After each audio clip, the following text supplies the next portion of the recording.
All right, we're live. Say hello. Hello. What's up, buddy? I don't know what we're doing. Hey, guys. Good afternoon, everybody. My name is Alex Vidal, Regional Vice President for Coldwell Banker here in DFW. And today, we're actually filming in a very special place. We're filming in my home office. First time ever. The show's got to go on. And this week, I'm in a bunch of meetings, pretty much home for the first few days. And wanted to get Jonathan on. And here we are. Jonathan, you ready? I'm all set. Let's do All right. this. So this is Jonathan Hall. He's one of our top agents out of our Flower Mound office. Jonathan, before we get into the meat and potatoes of this, if you were to describe who you are in about a minute, tell the audience who's Jonathan Hall. Oh, boy. Way to put me on the spot. All right, so Jonathan Hall. I am a hardworking guy, a family man first and foremost, God-loving man. And I just believe in going after your dreams. If you want something, the only thing stopping yourself is you. So that kind of, I'd say, wraps me up. Okay. I like change. I like fast pace, and I like to make money. Now, he makes a mean brisket, by the way. Now, you've been in real estate 2 years. What were you doing before you got into real estate? Before real estate, I was doing oil and gas. Okay. So kind of on the real estate side of that, I was a right-of-way agent. So we'd be buying, pipeline easements, compressor sites, things like that for big oil companies. Okay. So at what point in your career did you decide, I'm on this side of the real estate business and the oil business. When did that light switch go off to go into the residential side of things? Okay. I'd say in early 2018, my wife and I started talking about moving to Texas. At the time, we lived in West Virginia, okay, and just felt like it would be a natural place for us to be. We kind of always talked about being in Texas. So at that point in time, I started thinking about, well, what am I going to do? Because, my 5 or 6 years in oil and gas in West Virginia really doesn't mean much here in Texas. Yep. So started thinking about getting into real estate. And my wife started thinking about getting into real estate as well. But I'm kind of the one who said, I'm just going to go do it. Okay. So we moved down in July of 2018. And I instantly started studying to get my real estate license. Got another sales job. And kind of in between meetings and everything else, I was studying every single day. Try to get a couple chapters knocked out and then go take my test in the morning and then do it all over the next day. Cool. Now, a couple things I hope the audience picked up on. Top producer in Flower Mound. If you noticed, moved here in 2018 from West Virginia. When did you get licensed? I got licensed in December of 2018. 2018. So we're literally on your 2-year anniversary. Pretty much, yeah. Didn't know a soul. No excuses. Nobody. Now, you made your start of your career on buyers and have made a big transition to the listing side of it. But let's table the listing side of it. Okay. What did you do to get buyers? I mean, you didn't know anyone, right? No. So right out of the gate, I had a decent mentor when I came on. Okay. She's kind of the one who got me into real estate. Really made me pull the trigger, and this is what I'm going to do. And told me, you have to pick one thing and you have to master it. And not knowing anybody, you probably need to go do open houses. So that's what I did. I learned everything I could about open houses. Okay. Really failed my first few months, but I would do 2 to 3 open houses a week. Really? No matter what. Friday, Saturday, Sunday, I was trying to do an open house. And sometimes 2 on Saturday or 2 on Sunday, just as many as I could do. I knew I needed to get in, learn the talk, learn the language of real estate, learn the markets I was working in, and quickly learned to be real picky about what houses I was going to take. Because I didn't want to waste my time if I'm going to get 1 or 2 people through when I can take another open house that's going to produce 10 or 15 groups through. Okay, so let's stop there. So this may go from buyers to open houses. This is what I love about it. There's no script lately. Open houses, when you were looking to take an open house, what did the property have to check off? What boxes did the property have to check off for you to decide, I'm going to do that? Well, there were a few things, and it was kind of like, at first it was just, who's going to give me an open house? Yeah. But pretty quickly I learned to be real picky. So a couple things I look for is there's certain, classes of buyers who I could talk to very easily, and others that no matter what I did, I just couldn't get their attention. I couldn't get them to respond to me. So I started just going after the people who I knew I would have a 50 to 80% chance of turning them into a good solid lead if they didn't have an agent. And then location was key too. So I only wanted to work in certain cities, which were cities where people were moving to. And then they had to be in locations within the cities that I could get as much out of it. Places where I could go door knocking and invite people out to the open houses. places where I could get as many signs out. So basically, like they had to be within a certain amount of turns of major streets. Sure. So like in Flower Mound, I wanted them to be very close to like Flower Mound Road or 1171, just something. Because in Flower Mound, you're only allowed to have 5 signs out. So if you're too far into a development, you can't really put all the signs out without getting some of them taken by the town. So those were kind of my main criteria going into it. Okay. And then I kind of fell under the wing of a great agent as well, who did a lot of luxury, and she kind of took me under her wing and started giving me a lot of her open houses, and that's really what got me into where I am now. Got it. So start off with a buyer pool that you feel comfortable speaking to, whatever that may look like. Pick a property that you know is going to generate a lot of foot traffic to make it worth your while, and where you can put the most signage really is what the boxes you're checking off. Yeah, anything that I feel like I can get the most traffic through with the right buyer pool that I need to talk to. Sure. Now, so you're working with a buyer. Now, one of the things I love about Texas is that buyers sign buyer brokerage agreements. Correct. Now, the flip side of that is in order for a buyer to sign a buyer brokerage agreement, they have to see value in you. And if they have no idea who you are, that's a hard sale, right? Because it's an intangible. It's not like I'm going to put a sign in the yard, sell your home, et cetera. So how are you getting buyers? What was that flow? And by the way, he's got no idea what I'm asking him. What was your flow to get buyers to sign that buyer brokerage agreement? Okay, one of the first things I do after they, obviously trying to get a good rapport with them without making them feel like I'm a used car salesman was number one. But as soon as they left, as soon as I had like a break in an open house, or even at the end of the open house, I'd always create a video thanking them for coming out for each. Like a text video? Yep, like a text video, and I'd text it over to them. And I got a ton of reaction from that. I'd say if I did that, I had my chances of landing that lead went very high. Okay. Whereas if I just sent them a text or called them the next day or whatever, but I had a system of what I needed to do to follow up with them, and that was the very first thing is I'd send them a text video just thanking them for stopping out at the open house. Okay. And then I would immediately set them up on a search as well. Okay. And start sending them homes, and that would produce some traffic, but not as much as honestly just sending them a video thanking them for coming out. Wow. Okay.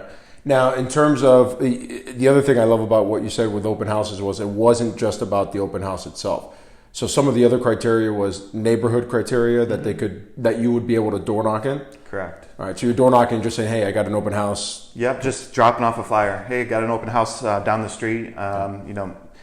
One of the best things about somebody selling their home in the neighborhood is you can pick your neighbors. So sure. if you know anybody who's looking to move in the area, please invite them out to the open house. Okay. And that was it, short. So you meet them at the open house. You follow it up with a video text. At what point are you presenting that piece of paper for them to sign the buyer brokerage agreement? And what are you saying? Is there some sort of a buyer presentation or something that you're doing? Yeah, early on I was always just shooting to get appointments with them, just get in front of them, and that's where I'd pull the trigger on trying to get them to sign a buyer's rep agreement. And that was very useful. So my main thing in an open house was just trying to set up an appointment. Just try to get them to commit to a date. Most of the time, especially when I was newer, people wouldn't respond. Even if they said okay, they never showed up or they didn't respond. But as soon as I would get somebody in there, that's where I would show them my worth and the reason why we need to have a buyer's rep agreement to move forward. And I always told people, it's not a marriage. It's like we're dating. If you want to dump me, you're allowed to. It's okay. And that would put people's mind at ease. Okay. Now, what's interesting is, and you probably see this on the listing side, and we're going to talk about listings, but I want to stay on the buyers. On your listings right now, on average, how many offers are you seeing on your listings? Oh, man. Anywhere from 4 to 15. Okay. 4 to 15 offers per property on average. Now, you're finding yourself more on the listing side now than on the buy side. But on the buy side of things, how are you getting your buyers to win? What are you doing to get those buyers to win those among 4 to 15 offers? Yeah, and it's tricky. It really depends on where you are as to what you need to do. First off, you need your buyers to be very comfortable with what they're going to offer because they're going to make some silly offers to get these. Really, it comes down mostly, I think, to money. Money and the risk of not losing money. So having appraisal waivers is very important. Obviously coming in well over asking on some of these homes. Sure. And what I'll do is I'll look at recent comps to see what our home's selling at. How much are they selling over ask? Because I figure all those homes, we're dealing with those same buyers. Those same buyers that lost the homes are now going to be making higher offers on their next home. So I'm looking at those, and then we're trying to put together a good plan as to where do we really need to be to make a competitive offer. Trying to shorten up option periods, pay for as much stuff as we can. Okay. Really just trying to make the seller net as much as possible without the risk of losing that during the contract. Got it. Are you talking to the listing agent to find out what the seller is looking for, and how open are listing agents to share with you what the seller wants? Yeah, I'm always calling agents. Before I ever submit an offer, I'm always going to call an agent, ask them what their client really needs. Other than netting the most money, what's going to benefit your client? What makes this a home run? Got it. Do they need a lease back? Do they need to close really quick? Do they not want to close quick? Do they want to close in 60 days? What makes this better than the next? And they're really open. I feel like when you do call them, 90% of the agents are very open as to what their client needs. They realize they're going to get probably whatever they want. Yeah. But I feel like it also creates a great relationship moving forward. I feel like in those contracts, the agents, we always get along great because we've started dialogue before we even started a contract. There you go. And that's where reputation as a realtor comes into play, because if you have a not so good reputation in the marketplace and you're in a multiple offer situation, you're on the buy side, you may not win. And luckily you have a stellar reputation. Okay. Talk to me about listings. You've joined Coldwell Banker 3-4 months ago at this point. Maybe it's been a little longer. Yeah, probably about 5-6 months. Man, time is flying. It is. Talk to me about the transition that you're making the listings. I see you posting more. Follow him, by the way, Jonathan Hall. We're going to tag him on this. I see you posting more and more listings coming on from you, and something you really hadn't done before. So what was the shift, aside from joining Coldwell Banker? What was the mental shift or the proactive shift that you made to go after listings? Okay. So my mental shift was all really, and I think you kind of nailed it when I interviewed with you, as to the quality of life. I mean, do I want to be doing open houses all the time, or do I want to have some more weekends off? And really, when I think of real estate, I think of selling homes, not necessarily, running around opening a bunch of doors, but selling homes. Yeah. So my main thing was I needed to start focusing more on my buyers at open houses, which ones had homes to sell and how, trying to get into their home as quick as possible. And I feel like that's the easiest thing to do to get a listing at an open house. If somebody doesn't have an agent and they're in your open house, or a neighbor stops in, to be nosy, they're stopping in because they want to sell their home. Plain and simple. Okay. So doing whatever I can to get into their home, to take a look at it, was really my main thing. Now I'm really starting to focus more on social media and advertising, pulling in sellers that way. I'm starting to really go after a lot of properties that are for sale by owners, especially land. I feel like a lot of land is for sale by owners and they don't know what they're doing. Sure. Or they do know what they're doing, but they're having trouble because nobody's seeing it. That's really where I'm at right now, and it's a work in progress. I still got a lot of work to do to learn what I need to do to transition my business more into selling. Yeah, absolutely. It's interesting. So, how many you're using the open house to get the listings, which is great. How many people coming into the open house actually have to sell a home in order to buy? I would say probably like 50%. Oh, wow. No, maybe not quite 50%, maybe 30 or 40%. Really depends on the home where you're at. I mean, if you're doing a luxury open house, most likely it's going to be higher. Where if you're doing, $300,000 or $400,000 home, a lot of those people don't have a home to sell. Got it. Okay. So it really depends on, where you're at as far as your open house. And so there's two ways to go about asking if they're working with another realtor. You can be blunt about it, or you can ask, the probing questions that essentially will let you know if they're working with another realtor or not. So how do you go about asking that question? First off, I like to let people get in the home, and I don't really jump on them at all. Kind of get them into the homes, introduce myself, and let them go about and do their business. And then I'll start asking them some questions. But I'm pretty blunt about it. I'll ask them straight up, like, who's helping you? Who's helping you find a home? Okay. And if they say that they're using somebody, I always ask them who, because out of those people, probably 10 or 20% are just lying. They don't. When you ask them, they don't have a name. So they say yes, and then you follow it up. Yeah. And if they do that, then I'm following up with them for sure hard, because I know that they don't have an agent. Okay. Last two questions. If you were to look back 2 years ago, and here you are getting licensed, brand new, what advice would you give yourself now, or give yourself 2 years ago now? Like if you could talk to the Jonathan from 2 years ago. Boy. Aside from joining Coldwell Banker sooner. I would say Boy, I feel like I did it right. Okay. That's all right. It's hard to say. I mean, there are little things I do. I'd say focus more on my social media early on. Okay. I tried to, but I was so overwhelmed with just trying to master an open house that I let some of those other things slide. Follow up for sure.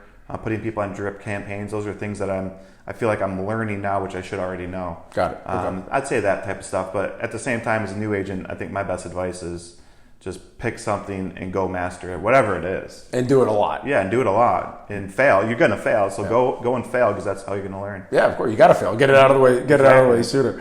All right, last question. I always joke that I did it once. I didn't ask it once, and I got yelled at by a mentor of mine. So, a book, podcast, or TED Talk recommendation for the audience.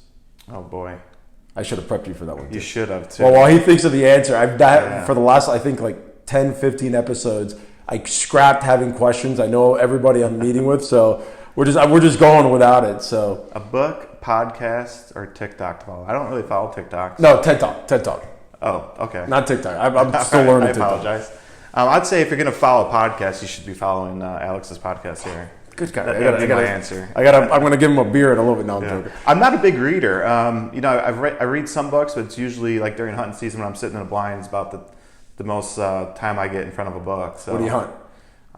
Whitetail mostly. Awesome, man. All right, Jonathan. Thanks, man. Guys, how do they find you? I'm going to go turn off the camera. How do they find you? Sure. So you guys can find me on Jonathan Hall Realtor on Facebook. You can message me at jonathan.hall@cbrealty.com. Or you can also, if you want to call or text me, you can contact me at 607-972-1275. There you go.